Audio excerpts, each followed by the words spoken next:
Welcome to VisualCAM for SOLIDWORKS, brought to you by MecSoft Corporation. Today we'll be introducing 3-axis milling. Before viewing this video, it is recommended that you first take a moment to complete the Mill Quick Start tutorial. You can find it, among other resources, located on the Learning dialog. From the VisualCAM main menu, pick Learning to display the dialog. The Mill Quick Start tutorial is available in PDF document format. A video version of this document is also available from the MecSoft.com website. If you would like the source files used in this video, just drop us an email at support@MecSoft.com and ask for the intro video source files. We'll be happy to send you a download link. Before starting any new CAM project, you should first perform the following checklist. First, make sure that your part is in the correct units. You can find the units displayed here on the status bar. If you need to change the units, do so before you start programming your part. You can do so by left-clicking on the Units button. Second, take a look at your part to see if it's in the correct orientation for machining.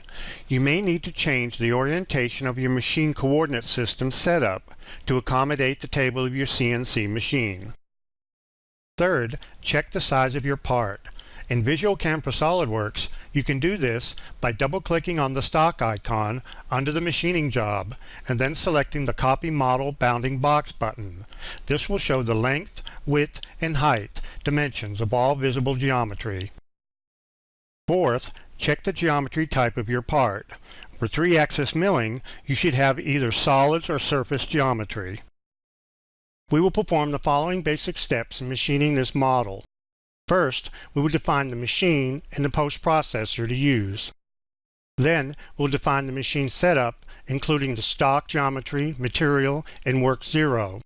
Then, we'll select a tool from a predefined tool library to use for machining. After that, we will generate a 3-axis horizontal roughing toolpath. Then, we'll move on to our parallel finishing toolpath. Then a 3-axis radial toolpath with containment. We will simulate the toolpaths, post-process the toolpaths, and then generate shop documentation. Now, before we begin, I want to mention the layout of the Program tab. You will notice that we will progress from left to right. We'll start with setting the machine, then the post, setup, stock, alignment, material, and then the work 0. Only after those steps are completed do we create machining operation. Let's start by defining the machine and the machine tool coordinate system to use for this job. From the Program tab, select Machine to display the dialog. Under the Machine Tool Coordinate System tab, select the World Coordinate System button. By default, the MCS, or Machine Coordinate System, is already aligned with the WCS, or World Coordinate System, so this step is not required for this part.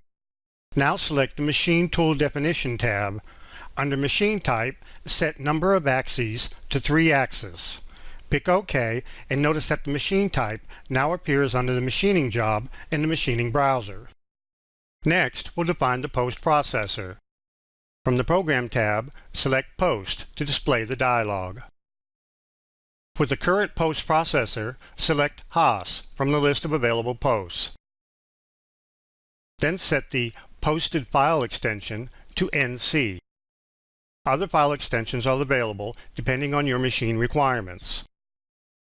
Pick OK and notice that the post type now appears under the machining job in the machining browser. Now, let's define the machining setup. If there is no setup 1 listed under your machining job, the system automatically creates one when a work 0 or an operation is generated.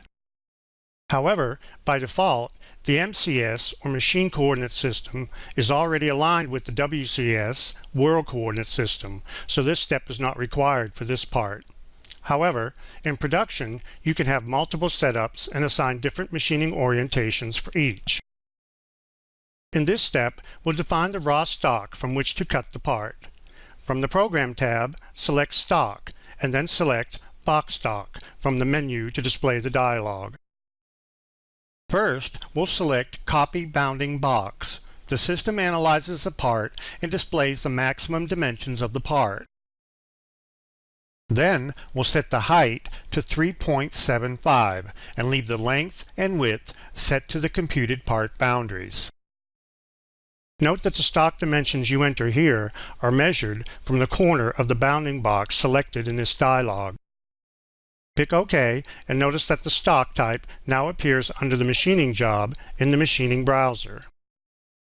If the stock does not display on the screen, select the Stock Visibility icon located at the base of the machining browser. With the stock displayed, we can see that the height of the stock leaves extra room to cut the part in the Z-axis. Once the stock model is created, you can move it in alignment with the part if needed. From the Program tab, select Align to display the dialog. Since the base of the part is nice and flat, we want to align the stock flush to the bottom of the part. So for Z alignment, we select Bottom, and for XY alignment, we select Center, and then pick OK. The stock is now aligned flush to the bottom of the part in the Z-axis and centered in the X and Y axis. Next, we'll set the material for the stock geometry. From the Program tab, select Material to display the dialog. For Material, select Aluminum 6061 from the list of available materials and then pick OK. If the material texture does not display on the stock, select the Material Texture Visibility icon located at the base of the machining browser. Now that the stock is aligned to the part geometry, in this step we will establish the work coordinate origin. This location defines the 0 point from which all toolpath points are interpreted by the controller. From the Program tab, select Work 0 to display the dialog. Then select Set to Stock Box. Then set 0 face to highest Z and 0 position to southwest corner. This sets the machine home to the top of the stock material and the southwest corner of the stock geometry. Pick Generate and notice that the MCS is translated and that the Work 0 now appears under Setup 1 in the machining browser. To save time, we will load a predefined tool library. From the Tools tab in the Machining Objects browser, select Load Tool Library to display the File Open dialog. We'll select the predefined tool library named 3-Axis Introduction Tutorial.vkb that we have located in the default data folder and then pick Open. If you would like the source files used in this video, just drop us an email at support@mecsoft.com and ask for the intro video source files. We'll be happy to send you a download link. The message says the two tools were added, and we see that a 1/2 inch flat mill and a 1/4 inch ball mill now appear in the Machining Objects browser. If you double-click on one of the tools, you see it displays the Create Edit Tools dialog with its dimensions and speeds and feeds parameters already defined. Here we have the 1/4 inch ball mill, and if we select the flat mill icon, we see the 1.5 inch flat mill as well. We will be using the 1/2 inch flat mill for roughing and the 1/4 inch ball mill for finishing. Now we're ready to create our 3-axis horizontal roughing operation. From the Program tab, select 3-axis and then Horizontal Roughing from the menu of 3-axis operations. This will display the Horizontal Roughing Operations dialog. By default, the Control Geometry tab is displayed first, allowing you to define containment regions. In 3-axis, this tab is basically used if you want to contain your toolpath to specific areas of the part. In 3-axis, if you do not select anything from the Control Geometry tab, the entire part is used as one containment region. This is what we want, so we'll move on. Now we switch to the Tool tab of the dialog and select the Flat Mill 1/2 inch tool from the list of available tools. Note that the tool parameters of the currently active tool are always displayed in the status bar at the bottom of the Machining Objects browser. Now switch to the Feeds and Speeds tab. Select the Load From Tool button. VisualCAM will retrieve the feeds and speeds parameters that were set when the tool was defined and associate them with the current operation. Next, we'll switch to the Clearance Plane tab. Set the clearance plane definition to Automatic and the Cut Transfer method to Clearance Plane. In the automatic mode, VisualCAM will determine a safe Z height for locating the clearance plane. Setting the Cut Transfer method to Clearance Plane will force all transfer moves to be performed in this predetermined clearance plane. When this dialog is active, the clearance plane is shown on the graphic screen. Now switch to the Cut Parameters tab to control the cutting. We'll leave the tolerances set to 0.01 or 10 thousandths and leave the stock set to 0.025. This means that we will be leaving 25 thousandths of stock remaining on the part and that the actual toolpath cannot deviate from the stock height more than 10 thousandths after machining. For the Stepover, which is the distance the tool will move per pass in the X and the Y, we'll make it 40% of the tool diameter. You can also specify the Stepover by entering an exact linear distance. Now we select the Cut Levels tab and set the Stepdown control to 50% of the tool diameter. We mentioned that the Stepover defined on the Cut Parameters tab is the distance the tool moves in the X and Y. Now, the Stepdown specified here is the distance the tool can move in Z. This means that each Z level cut in the roughing operation will remove 50% of the tool diameter, which in this case will be 1/4 of an inch. You can use the graphic illustration displayed in the dialog as a guide for what these values mean. Now we move to the Cut Levels section and we check the box next to Bottom. We don't want the roughing operation to go below a certain depth. You see that the bottom by default is set to -3.75, which is the actual bottom of our part on the table. So we'll set this to -3.5 so that we limit the toolpath to cut no lower than 1/4 inch above the table. This can be used, for example, if you have clamps that you want to avoid. Now we'll pick Generate to calculate the toolpath and display it on the graphic screen. Note that the display of the toolpath in the graphic screen can be turned on and off by selecting the Toolpath visibility icon located at the base of the machining browser. With the 3-axis horizontal roughing toolpath displayed and selected, we can now select the Display Toolpath Levels icon from the base of the machining browser. This allows you to look at each Z level cut in the toolpath.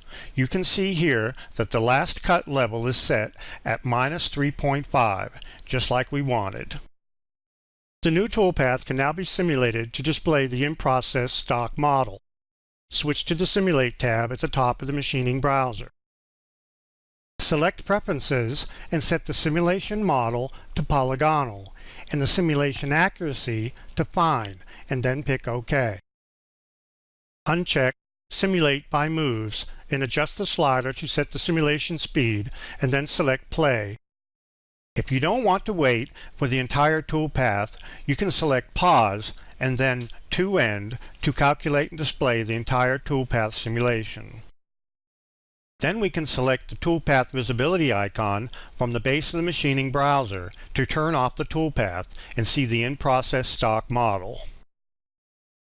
And there it is, and you can see that it is leaving 1/4 inch of material like we wanted. Now, with the Z-level roughing operation complete, we can move on to the finishing operation. From the Program tab, select 3-axis and then Parallel Finishing from the menu of 3-axis operations.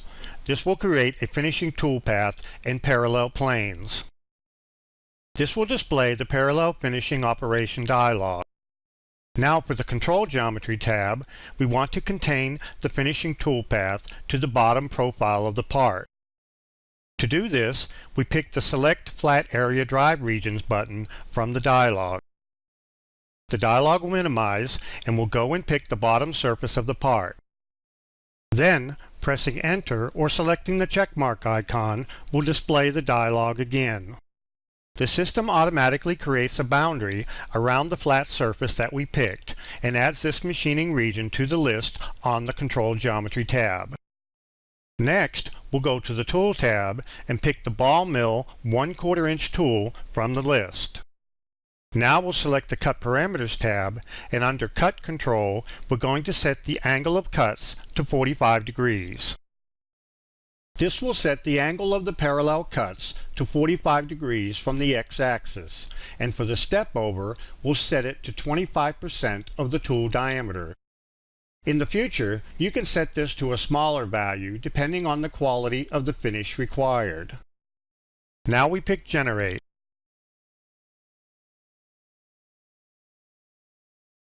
Once the toolpath is calculated, we'll select the Display Toolpath Visibility icon again.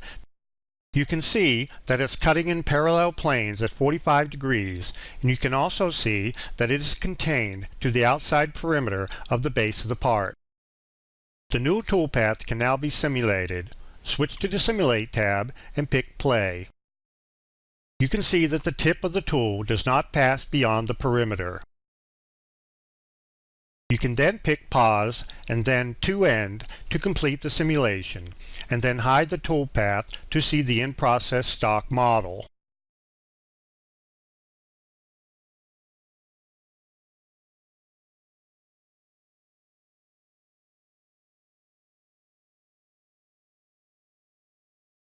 As we can see from the stock model, we need some additional finishing here in these two pocket features. From the Program tab, we'll select 3-axis and then Radial Machining from the menu of 3-axis operations. This will create a finishing toolpath of linear cuts that radiate out from the center of the pockets. The Radial Machining operation dialog is now displayed. Now, for the Control Geometry tab, we want to contain the toolpath to the perimeter of each pocket feature. To do this, we pick the Select Curve Edge Regions button from the dialog. The dialog will minimize, and we'll go and pick the 3 perimeter edges around each of the 2 pocket features. If you right-click on an edge and pick Select Loop, all 3 edges will be selected. Do this for both pocket features.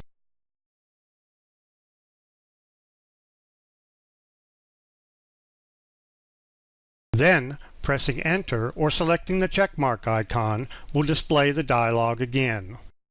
Now we go to the Tool tab and pick the same ball mill 1/4 inch tool from the list. Next we'll select the Cut Parameters tab and set the Stepover to 15% and then pick Generate. This creates a finishing toolpath for these 2 features. As you can see, the linear cuts radiate out from the center of the pocket, and the tip of the tool stops at the perimeter that we selected. Now switch to the Simulate tab, select the radial toolpath we just created, and pick Play to see the in-process stock model.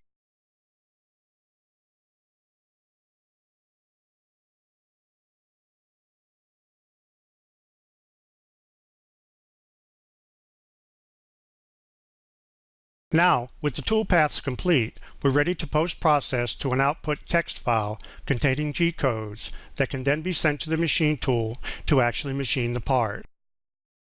Switch back to the Program tab, select Setup 1 from the machining browser, right-click, and select Post. This will post all operations created under the setup. By default, the part file name and the setup name are appended for the G-code file name. Also by default, the posted G-code file is saved to the folder where the part file is located. Now pick Post and the G-code file is displayed in Notepad where it can be viewed or edited manually.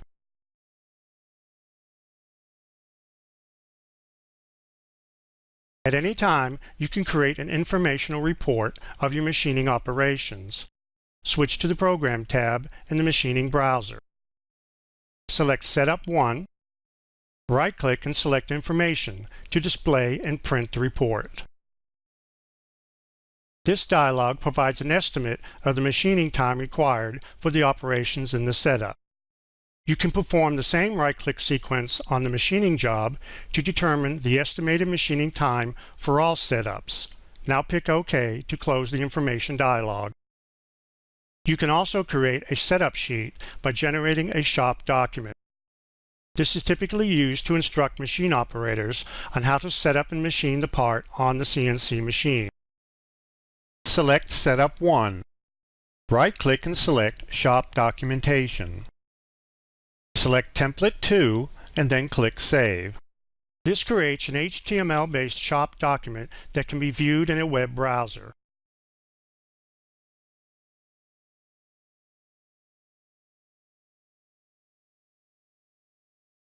As you can see, this setup sheet template contains a summary at the top, including your stock dimensions, followed by your tool list and then details about each operation.